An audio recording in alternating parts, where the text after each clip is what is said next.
शांति बनाए रखो, सुकून से बैठो। लेकिन क्यों? कब, कहाँ, कैसे, ये सब सीखेंगे आज की वीडियो। कल की वीडियो में हमने बात की थी वाटर स्लाइड से नीचे जाने के बारे में, लेकिन अगर आप कभी वाटर स्लाइड पे चढ़े हैं तो आपको पता है कि वहां पे एक स्क्रू ऊपर नीचे होगा और जरा सा आगे पीछे होगा और आपको वाटर स्लाइड के अंदर एक बहुत बुरा सा जख्म लगेगा अपने हाथ पे। बोलने का मतलब ये है कि जिंदगी आपके हिसाब से हमेशा नहीं चलने वाली, इवन वाटर स्लाइड में भी। कभी गाड़ी का टायर पंचर हो जाएगा, कभी मीटिंग कैंसिल हो जाएगी, कभी दोस्त छोड़ के चले जाएंगे, कभी आपकी तबीयत खराब हो जाएगी, कभी स्टॉक मार्केट धोखा दे देगा। और जब ऐसा होता है तो लोग अपना बैलेंस छोड़ देते हैं और जैसे ही ये बैलेंस जाता है फिर आप परेशान हो जाते हो, आप चीजों को चेस करने लग जाते हो और लोग ऑफ ट्रैक चले जाते हैं, घंटों तक नहीं, दिनों तक। इमेजिन कीजिए आप एक बस स्टॉप पे है और आपको यही नहीं पता कि कौन सी बस पकड़नी है, तो आप एक बस के पीछे भागते हो, फिर आप उधर जा रहे हो, फिर तीसरी जगह जा रहे हो, फिर चौथी जगह जा रहे हो और आपका यही 10-15 मिनट, आधा घंटा यही खराब हो गया।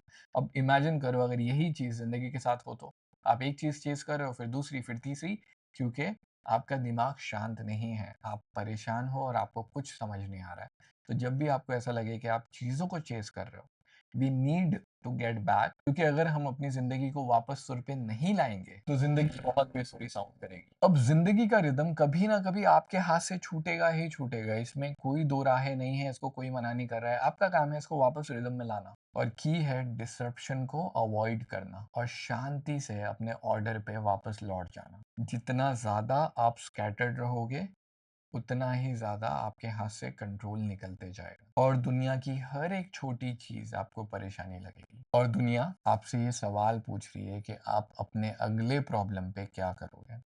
आप उसको चेस करोगे या आप सुकून से उसके बारे में सोचोगे और फिर एक फैसला लोगे।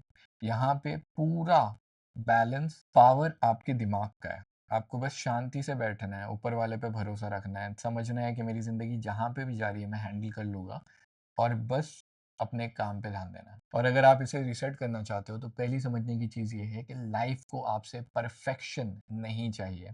आपको परफेक्ट भाई, परफेक्ट बेटा, परफेक्ट एम्प्लॉय बनने की कोई ज़रूरत नहीं है। आप सिर्फ अपना बेस्ट दो और जब ये करोगे ना तो लाइफ रिकवरी स्पीड भी मांगती है। जब आप परफेक्शन को छोड़ दोगे तो फिर आप अपने हिसाब से first step, second step, third step, आपकी गाड़ी चलना शुरू होगी, थोड़ी तो स्पीड पकड़ेगी। इसके लिए ये दो चीजें समझिए। पहला, अपने आप को पीटना बंद कर दो प्लीज। मैं लॉस्ट हो गया, मैं टायर्ड हो गया, मैं थक चुका हूँ, मैं वीक हूँ, बोलो कि जैसा भी हूँ ठीक है, get back on the rhythm. अगर आप जहाँ पे रुके हुए हो वहां से चलना ही शुरू नहीं करोगे तो स्पीड कैसे पकड़ोगे? गाड़ी को भी जब चालू करना होता है तो फिफ्थ गियर में थोड़ी शुरू होती है, पहले फर्स्ट गियर में डालते हैं ना। दूसरा, हारना डेंजर नहीं है, आगे जाके गिरना डेंजर नहीं है, ट्राई करके हारना, खराब ट्राई करना डेंजर नहीं है। डेंजर है जहां पे हो वहां पे स्टक रहना। अब क्या करें? ऐसा समझ लीजिए कि आपकी जिंदगी गाड़ी बराबर चल रही थी और अचानक से गड्ढा आ गया। कोई भी मूवी का सीन याद करो, एक गाड़ी आ रही है, सामने गड्ढा आया, वो नीचे आया और फिर उछल के बाहर आती है। हमको भी तो लाइफ के साथ यही करना है, फुल स्पीड में वापस आना है। सबसे पहला स्टेप, आप जब गिर रहे हो तो स्पीड बढ़ानी नहीं है, स्पीड कम करनी है गाड़ी की, ताकि आराम से गिरो, ज़्यादा मार ना लगे। इसलिए यहाँ पे पॉज हो जाओ और सोचो कि एक्चुअल में हो क्या रहा है। सोचो कि हाँ भाई, मैं दलदल के अंदर या गड्ढे के अंदर गिर रहा हूँ। दूसरा, ये डिजास्टर नहीं है, खाली इंटरप्शन है। अभी आप इंडिया में रहते हो, हर जगह पॉट होल है, तो एक पॉट होल में जाने के बाद हम अपनी गाड़ी रोक थोड़ी देते हैं यार। और तीसरा, वापस आके अपने रिदम में आ जाओ। जैसे एक सिंगर अपना सुर फाइंड आउट करता है, मैं अपने यूट्यूब वीडियोस की स्क्रिप्ट फाइंड आउट करता हूँ, एक टीचर अपनी क्लास को शांत कराने की कोशिश करता है, एक बंदा अपने डेस्क पे आके वापस बैठता है, वैसे ही बस आपको वापस आके बैठ जाना है, काम करना है, अपने आप हो जाएगा। तो आपका क्वेश्चन ये है कि आज जितनी भी चीजों पे आप अटके हुए हो या आप रुके हुए हो, उन पे पॉज करो, उनको एक्नॉलेज कर लो, उनको देख लो कि हाँ भाई, मेरी जिंदगी में ये दिक्कतें हैं, ये पूरी लिस्ट है दिक्कतों की, मान लिया। अब ये डिजास्टर नहीं है, ये बस एक स्पीड ब्रेकर है और इसको खत्म करके मुझे आगे बढ़ना है। दैट्स इट, वीडियो खत्म हो गया है। लेकिन मैंने अगस्त में बोला था कि इन वीडियोस को देखने की आदत बना लो, हर दिन ब्रेकफास्ट के पहले अगर आप इन्हें देखोगे तो ये आपकी माइंडसेट में शिफ्ट करेगी। उसका रीजन ये है कि जब जिंदगी में प्रॉब्लम आएगी ना, उस टाइम पे सही वीडियो मिलता नहीं है। इसलिए अगर अभी से प्रिपेयर करके रखोगे, अपने दिमाग को ट्रेन करोगे, तो जब भी प्रॉब्लम आएगी आपके पास ऑलरेडी उसका इलाज होगा।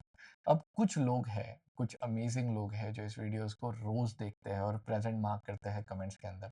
मेरी उन लोगों से रिक्वेस्ट है कि प्लीज अपने एक्सपीरियंस के बारे में लिखो कि आपकी जिंदगी में क्या फर्क या क्या फायदा हो रहा है इन वीडियोस को देख के। ताकि मैं अक्टूबर की वीडियोस उस हिसाब से बना पाऊँ। अगर आप किसी और प्रॉब्लम से जूझ रहे हो तो एक प्लेलिस्ट है, जिस वीडियो का ये पार्ट है, पूरी की पूरी प्लेलिस्ट के अंदर 200 से ज़्यादा वीडियोस हैं, आपको मिल जाएँगे। और यहाँ पे अभी लिंक आएगी उन बुक्स की जिन्हें मैंने एक्सप्लेन किया है फुल डिटेल में। दूसरे लोग ये वीडियोस देख रहे हैं, बहुत अच्छे व्यूज़ आ रहे हैं, आप भी देखिए। अगर आप ये वीडियोस नहीं देखेंगे तो शायद कहीं न कहीं पीछे रह जाएँगे, क्योंकि मैंने हर चीज़ को डिटेल में एक्सप्लेन किया है, page bye page, chapter by chapter. दुआ में याद रखना।